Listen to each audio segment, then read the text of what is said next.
What's going on, everyone? Keep watching here. I'm back with another Xenoverse 2 video, and in today's video I'm going to be teaching everybody how to use Janemba, what combos are best to use with Janemba, what's a really good build to use for Janemba, especially now since he's customizable. I think a lot more people are going to probably start using Janemba than before. I've actually been using Janemba for a really long time now. He's one of the funnest characters in the games to use. People are really missing out on just how interesting his combos are. In his combos, he definitely likes to show off, and he's actually a really great character to use. Better than the Android 17 and Tapion, in my opinion. As always, we will be practicing with our test dummy Super Saiyan Blue Goku, and I want to start this video off talking about Janemba's useless combos first. We might as well get those out of the way. First useless combo. The 2 light attacks followed by all heavy, useless. It hits them away. I can't even follow that up with a super attack if I wanted to. See, look, I can't even follow that up with Rancher's Claw. So that's one combo you'll never probably want to use. The other combo that I would not recommend using is Janemba's all heavy combo. This is exactly what it looks like. Now, Janemba's all heavy combo does do the most amount of damage of all of his combos. The reason we don't want to do that move, though, is because when the animation starts, when you do all those rapid-fire punches, you can't stop. If I press it 3 times, I do all of that. And I can't stop myself. Once I start rapid-fire punching, your opponent can easily teleport behind you and break your stamina. So I would say nobody wants that to happen to them. I don't think that's going to be fixed. I think that's just what his combo is. So don't use heavy combo unless your opponent's stamina is broken. Moving on to my most favorite combo is the heavy light combo. This combo is good when your opponent's stamina is broken and then you want to finish him with an ultimate. I like this one because it kind of looks a lot like what Fusamasu did in the manga a little bit. Maybe one was just copyrighted off of the other, I'm not sure, but that's a really cool looking ability, and if you end them with not Rancher's Claw, but if you end them with an ultimate attack, just any ultimate attack, doesn't really matter, like Dimension Ray, right after you do the heavy light combo, it'll look really badass. Moving on to Janemba's last and most useful combo is his all light combo. There's a couple of reasons why you want to stick with all light combos with Janemba, unlike other characters. One, because it does do a crap ton of damage. See, we just did 3,468 damage. Pretty good damage. The second reason that we like using this combo is because you can use this in an infinite combo. You see, all you have to do is block right when you teleport, right after you teleport. You can actually do 2. There is a way to get 2 kicks off. It works better in online matches, not really against bots like this. But it works better if you just press it block once. This combo is actually a lot like the female Earthling ones, except female Earthlings don't use swords, so I actually really like this infinite combo. It's one of the easiest ones to pull off. The third reason we like this, using the light combo, is because we can actually get a stamina break off anytime we want with the all light combo. It's one of the easiest stamina breaks to get off. Just do a couple light attacks and then stamina break.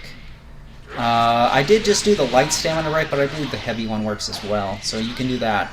But why would I use the heavy stamina break when I can use a sledgehammer instead? Like, see, the heavy combo works, but it would be better to break the opponent's stamina and just use a sledgehammer followed by an ultimate attack. That would do a lot more damage.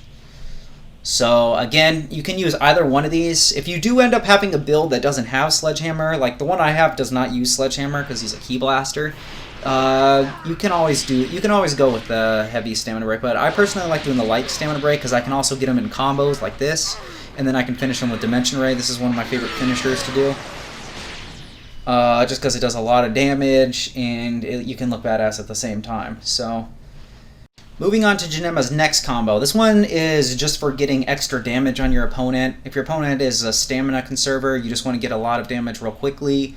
You can actually use this combo. All you have to do is do light attacks until you kick the enemy away, and then you switch to all heavy attacks. It should look like this. You should see your character turn into Legos, and then you can finish them with Rancher's Claw right afterwards. So this is just This is just a faster way of doing the all light combo. You may see that he does the sword attacks at the end of the combo. Let's do the all light combo just to show you. This is the all light combo at its fullest. You see how I do all those sword attacks at the end? I can skip those animations of kicking the opponent around and just go straight to pressing triangle, and I can do those sword attacks. Those same sword attacks that are at the end of the light combo. So it just skips an extra, 2 kickaways. That's all that does. It doesn't do as much damage as the all-light combo, but it's effective for getting moves like Rank Shirt's Claw, and I think Vanishing Ball would probably also work. It's just quick for getting your super attacks off. So moving on to Janemba's other abilities, we're gonna make the opponent use a super attack. Janemba has the most useless super attack counter in Xenoverse 2. The most useless one. It does not block any super attacks, it doesn't block basic attacks, it doesn't block strike attacks. The only thing that this ability counters is just the regular Ki Blast that all characters have. Just these Ki Blasts here. So that's literally all it counters. It doesn't even do that much damage, really. I don't really have any reason to test that out. Get rid of Dimension Hole as soon as you get your customizable Janemba. It is the most useless skill that you have, believe me. I mean, unless you constantly deal with key spammers, then that's not really something you have to worry about. Rank Shirt's Claw is really good because I can control which direction the blades go in. You see I'm hitting them off to the left. I can basically control wherever these go. The other thing I like about Rank Shirt's Claw is you can control how many hits you do. If I do 6 hits, if I press it 6 times, it does all of that. Again, I would recommend only doing 5. Just because 5 gives you the most amount of damage for a long-range attack. And your opponent will, if your opponent gets hit by one of those, most likely they will let you just finish the combo off. I would, if your opponent has stamina, stop at 5. If you want to make your opponent use more stamina, but you don't mind sacrificing your own stamina, use 6. Because as soon as you teleport to your opponent, he can immediately Z-vanish behind you and immediately get you in a combo. So again, I would highly recommend only doing 5, especially in situations like this. Because if I pressed it a 6th time, I would have teleported right in front of him, and he could have just Z-vanished behind me and got me in a guaranteed combo, and there's nothing I could do about that. That is why it's best, when it comes to Rank Shirt's Claw, it's best to only use 5, unless you don't mind sacrificing some of your own stamina to make your opponent use a little bit of his or hers. So, as far as his abilities go, you already know what Sledgehammer does, you know what Max Charge does. Angry Shout, one of the worst evasives in Xenoverse 2. Definitely get rid of his evasive, and definitely get rid of Dimension Hole. At the very least, get rid of those 2. Full Power Energy Wave. Actually, I would highly recommend keeping Full Power Energy Wave for a couple of reasons. 1, it only costs 3 bars of Ki. 2, it does relatively decent damage, more damage than Ki Blast Volley. And 3, you can use it in Janemba's combo. Check this out. I can actually get this ultimate off without breaking my opponent's stamina. You can literally just do the all-light combo, and after your second kick away, immediately follow that up with a full power energy wave and get a guaranteed hit off. It works against small characters, it works against tall characters. Might not work against lag switchers though, that's the only gray area, but we don't talk about them. So moving on, this is my custom Janemba. You can see here I gave him Ki Blast Super. He actually has some really good stat options here. Combo, I actually thought about using combo type for a while. So there's 2 types of fighters. There's, defensive fighters and offensive fighters. I would not recommend technical type for anybody unless you're the world's greatest perfect blocker, because your stamina is just nothing. Combo type is really good if you're a defensive fighter because you got a lot of stamina, you got a good amount of health, and you got some really good basic attack there too. So if you're more of the defensive type, you're good at perfect blocking, you're semi-good at offense, then combo type is actually a really good stat option for you. Speed type is also good, but this is more for your offensive fighter. You can use Ki Blast Super or Speed type if you're more of the offensive sort of player. Now, the only difference is with Speed type, you get 1 extra bar of stamina, and with Ki Blast, you get 1 extra bar of Ki. And Ki Blast also does more Ki Blast damage. I just wanted my Janemba to do as much Ki Blast damage as possible. So that's exactly why I have Ki Blast Super, and I only have 8 bars of, or I think it's 7 bars of stamina. But again, combo type is really good if you can't live without your precious stamina. Now, he has a couple of good Super Souls. He has most of Frieza's Super Souls and Boo's Super Souls. I have You Irritating Little Pest, which boosts super attacks by an XL amount. You'll see why I have that Super Soul in a minute. Most of these Super Souls here are pretty much trash. One's only a 50%. Boost Ki Blast, skills. That one's okay. Still kind of trashy though, because it only boosts it by a medium amount. Shortens revive time, trash. Okay, so this is a good one. You May Die by My Hand. This is actually a really good Super Soul if you're the type of person that's more defensive and you decided to go with your combo type A stats. So that's a really good Super Soul if you decided to take that route. But if you decided to take the offensive route, I wouldn't recommend it. These other ones are boost movement speed. That one's not bad, but below 25%. Okay, never mind. That's also garbage. When battle starts, boost strength of normal attacks. Skills become unusable until your health is below 25%. So I can't use my evasive. If my opponent decided to use Emperor's Death Beam, I would literally get my health shredded and I couldn't do anything except Limit Burst. And I'll never forgive you, scum. Temporarily reduces damage taken from all attacks. That one's not too bad. I would honestly just stick with these last two. One gives you a ton of ki and the other one gives you a ton of damage. So I got my custom Janemba here, and we're going to be talking about 2 very specific skills. The first one being Isle Flash and the second one being Genocide Shell. The reason we're going to be talking about them is because I believe they were recently buffed since the update came out. Starting off with Isle Flash, it has slightly better tracking, and it actually does a lot more damage than before. We take out a little over half a bar of the opponent's health, so a lot of damage for one super attack. 5,143. It works really well in combos like this.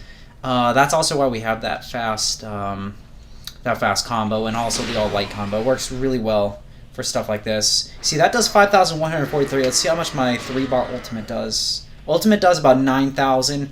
So 2 Isle Flashes, that would be over 10,000 damage, and it would only cost 2 bars of ki, versus 1 ultimate that takes 3 bars and does less damage. It's better to do 2 Isle Flashes than it is to do a single ultimate. You'll just do a lot more damage. So the second skill is Genocide Shell. You see that also does a lot more damage now, and the explosions are a little bit bigger than before. So Genocide Shell was also buffed since the update.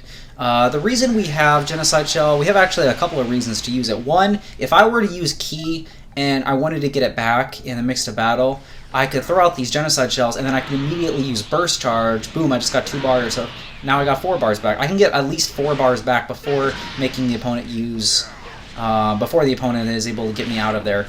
And besides that, you can sometimes throw the enemy back into the attack. You see it missed there because he ran into the first orb the first time. If he didn't run into that orb earlier, I would have hit him with that. But all you have to do is do a forward grab. It'll hit the opponent backward, and you see he got double damage. He actually got double damage from that there. It only took 2 tries to get it off. If you use Janemba long enough, eventually you'll find a way to master that grab into Genocide Shell. It works the same way with Raditz as well, actually. But we did 6,704 damage just for grabbing him and throwing him back into those orbs. So does a lot of damage. You can get your ki back, and it works for like grab combos to get him in a grab. The other thing you can do is do fake outs. I like to do a lot of fake outs in Xenoverse. I'll just throw the Genocide Shells out, and then I can use an Isle Flash or a Death Beam. And most of the time, the opponent will drop their guard because they're obviously not going to walk into the Genocide Shell. And that honestly makes a lot of people lower their guard, believe it or not. It's really weird. I don't know why people drop their guard when I throw out genocide shells, because they think I'm just going to sit here and charge the whole time. But you can use that as a golden opportunity. Now let's see how much damage we do with these buffs. And 10,333 damage. More damage than my ultimate attack did. So yeah, this Janemba is, in my opinion, this Janemba is actually pretty broken. I remember the other day I fought a custom Broly who had the double green bars, and he managed to survive a whole 36 seconds. Can you believe that? A double health bar Broly Super managed to survive 36 seconds against Janemba. He lasted a lot longer than I thought, to be honest with you. But yeah, once you have the attack boost activated, you can pretty much one-shot your opponent. If you did a good job at lowering your opponent's health to at least a 1 bar, you can pretty much one-shot him with any attack. That is how broken this Janemba can be if you go into all Ki Blast Super. Now, I've always been more of an offensive player than a defensive player anyway, so this build works really well for me. You see that? Look, we almost one-shotted him, so... What was that, like three Isle Flashes and a grab? Yeah.